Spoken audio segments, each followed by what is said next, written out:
9h49. E olha, gente, a Isabela, filha do Paulo Cupertino, se manifestou pela primeira vez depois da condenação do pai pelo assassinato do ator Rafael Miguel e também dos seus pais em 2019.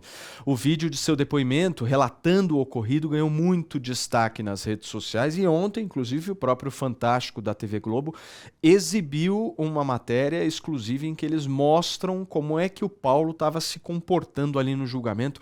É um negócio surreal. A falta de caráter desse cidadão. O Tchalian tem detalhes pra gente.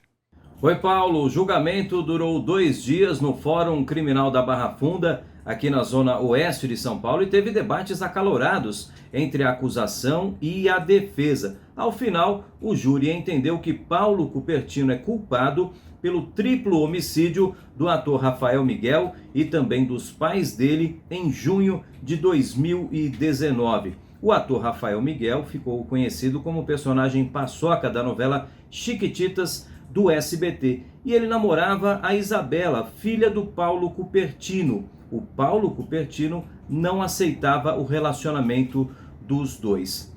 O Paulo Cupertino acabou assassinando o Rafael Miguel e os pais quando eles foram até a casa dele para tentar conversar com o Paulo Cupertino, mas eles foram assassinados na porta da casa dele. No julgamento, a Isabela, que namorava o Rafael Miguel, prestou um depoimento e deu detalhes do que aconteceu. Veja aí. Ela conta o que aconteceu no dia mais traumático da vida dela. Foi no ano de 2019, era um domingo. Já estava no momento em que eu estava tendo pouco contato com o Rafael. Nossa relação lá foi muito conturbada por conta das proibições do meu pai.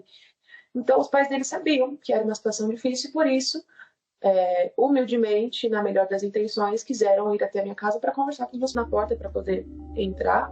Eu vi que era ele e ele abriu a porta muito nervoso, me puxou pelo braço, me jogou para dentro de casa e foi o momento em que o Rafael segurou o portão e falou: não, vamos conversar. Eu ouço meu pai dizendo: conversar nada.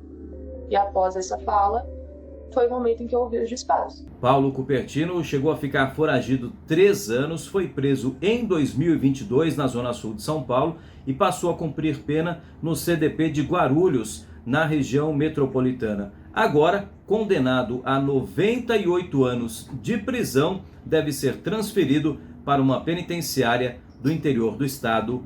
Paulo Matias.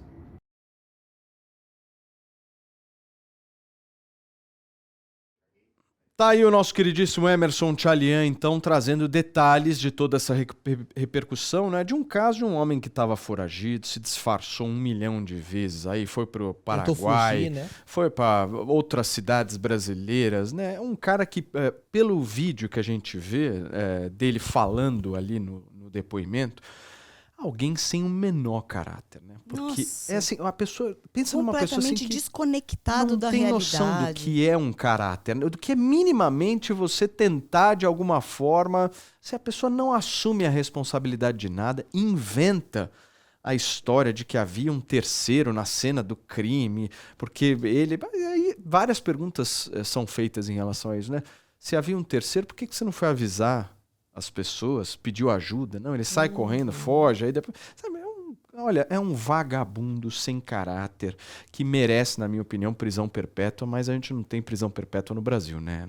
É uma pena, porque você vê que é uma menina que parece tão madura, né? Quer dizer, pode até ser que ela tenha amadurecido diante de um crime tão bárbaro. Ela carrega no sobrenome o sobrenome de quem matou uma família, né? Despedaçou de um lado a família dela, do outro lado, né? Do Rafael.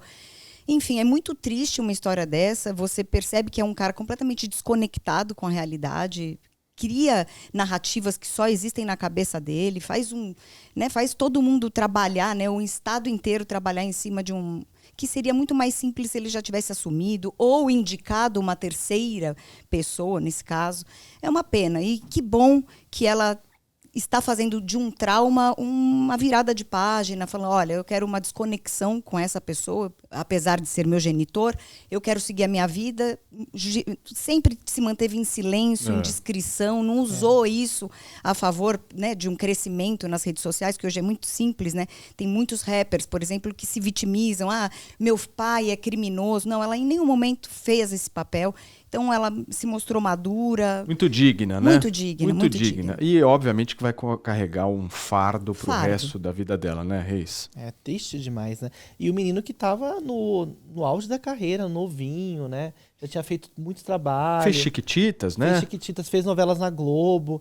E pensar que tudo acabou dessa forma, né? E os pais dele que foram junto com ele lá na casa do Cupertino pra conversar, numa situação que nem precisava ter acontecido também. Ele era né? o menininho do brócolis, da chicória, né? A propaganda da chicória. Eu gosto de chicória, ele ficou super famoso. Eu lembro muito dele no brócolis, fazendo escândalo lá no supermercado e tal. Muito triste. Tá aí, gente. Essa é a imagem, infelizmente, dessas 3 pessoas que se foram devido a um vagabundo desse, que tomara que fique na cadeia por longos e longos anos, mas aqui no Brasil a gente sempre fica um pouquinho receoso, terço da pena, né? 98, ver, né? um terço. Vamos ver, né? Se não inventam também uma coisinha aqui, outra ali, aí no final das contas o cara fica 10 aninhos e zarpa fora, né? Vamos ver.